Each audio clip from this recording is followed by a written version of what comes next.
The most insidious form of social camouflage is not a hidden agenda or a mask face. It is a symmetrical one. The aesthetic lie explores the halo effect, a cognitive bias that forces our brains to bypass critical analysis in the presence of physical beauty. We do not judge beautiful people by the content of their character. We judge them by the quality of their bone structure. We have been evolutionarily tricked into believing that what is beautiful is good, creating a dangerous blind spot where we mistake aesthetic harmony for moral integrity. This is the biometric deception, a deep-coded survival error that allows the visually gifted to bypass the firewalls of our logic and install malware into our decision-making processes. At the core of this lie is a halo effect, a psychological phenomenon where our overall impression of a person influences how we feel and think about their specific character traits. When we encounter a person with high facial symmetry and clear skin, our brain's reward center, the ventral striatum, lights up with the same intensity as it does for food or money. To minimize the energy required for a full character audit, the brain performs a trait transfer. It takes the positive visual data and automatically fills in the blanks for non-visual data. We subconsciously assume the beautiful person is also intelligent, kind, and most dangerously honest. This is a cognitive shortcut that creates an innocence armor for the attractive, making them socially bulletproof, even when their actions are reprehensible. This mental glitch is fueled by System 1 thinking, the fast, instinctive, and emotional part of the brain. Beauty acts as a high-speed signal that triggers cognitive ease. Because the stimulus is pleasant to process, the brain assumes the environment is safe. We stop interrogating. We stop auditing. In legal settings, studies have shown that more attractive defendants receive lighter sentences and higher degrees of trust from juries. We find it physically uncomfortable to reconcile beauty with malice. To the brain, a beautiful person committing a lie feels like a violation of the natural order, so the brain often rejects the evidence of the lie to protect the aesthetic harmony of the experience. From an evolutionary perspective, our attraction to beauty was originally a biological compass for genetic fitness. Symmetrical features, clear eyes, and vibrant skin were honest signals of a robust immune system and a lack of parasitic load. In the ancestral environment, beauty was a proxy for internal order. We are hardwired to move toward order and away from chaos, expressed as deformity, disease, or asymmetry. The lie occurs because we have carried this biological proxy into the modern social world where genetic fitness has zero correlation with moral fitness. The neurobiology of attraction reveals that the brain processes beauty using the same circuitry involved in addiction. When we gaze upon a highly attractive face, the nucleus accumbens releases dopamine, creating a mild euphoric state that dulls the critical faculties of the prefrontal cortex. This aesthetic high makes us cognitively lazy. We don't want to find flaws in the beautiful because doing so would interrupt our own neurochemical reward. We are essentially bribed by our own biology to believe a lie, as long as that lie is packaged in symmetrical shell. A person can be a biological masterpiece and a psychological disaster simultaneously. Our ancestral hardware is attempting to use a 50,000-year-old health scanning tool to measure modern integrity. We are literally blinded by the glow, mistaking a high-quality biological vehicle for a high-quality driver. In the modern world, the glow can be manufactured through cosmetics, surgery, and lighting, meaning we are being manipulated by a signal that is no longer even biologically honest. We are responding to an artificial signal with an ancient instinct, a mismatch that the sophisticated manipulator exploits with surgical precision.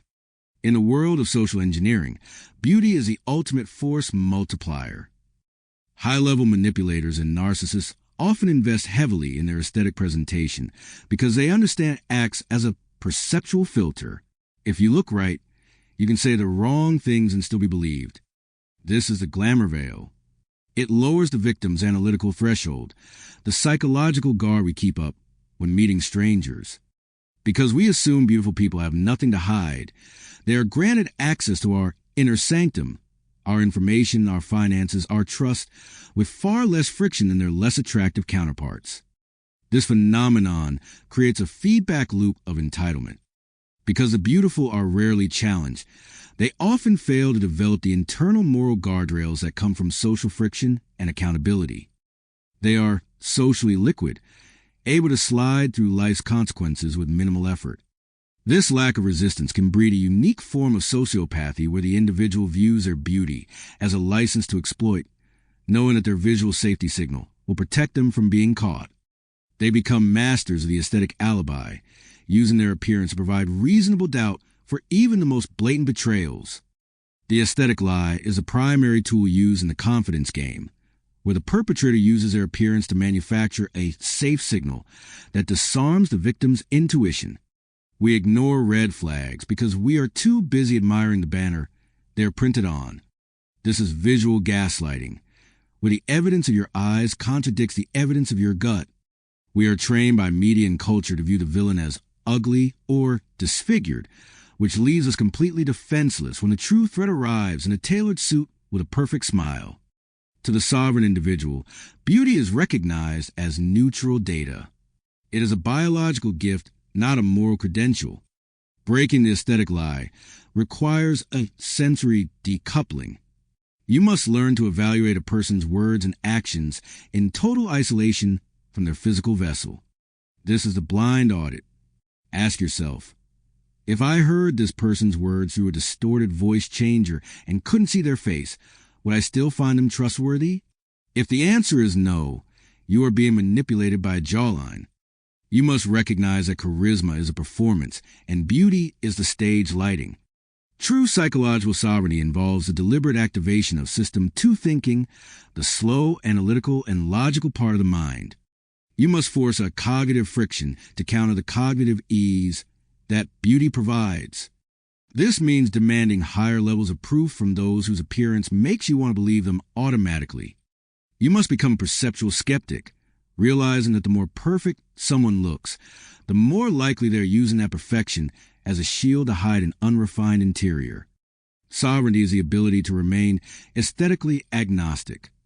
You do not punish people for being beautiful, but you refuse to grant them the honesty dividend that society usually pays out. You treat beauty as a distraction to be filtered out so that you can see the structural integrity of the person beneath the skin. This requires a conscious activation of your prefrontal cortex to override the primitive signals coming from the midbrain.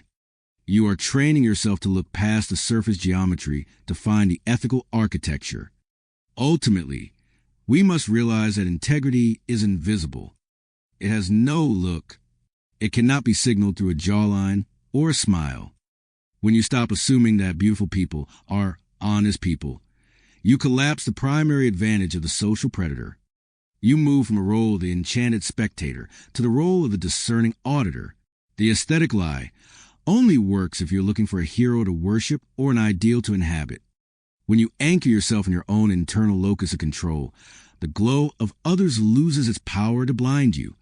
The final stage of this liberation is the realization that truth has no aesthetic. It is often messy, asymmetrical, and difficult to process. By seeking only the beautiful truth, you leave yourself open to the beautiful lie. Real power lies in the ability to sit with the ugly truth until it reveals its own form of rugged integrity. You start to see the world not as a collection of attractive masks, but as a landscape of souls, and in that clarity, you find your true power. The most beautiful thing in the world is not a face. It is a mind that cannot be fooled by one. You no longer seek harmony in the image. You seek coherence in the character.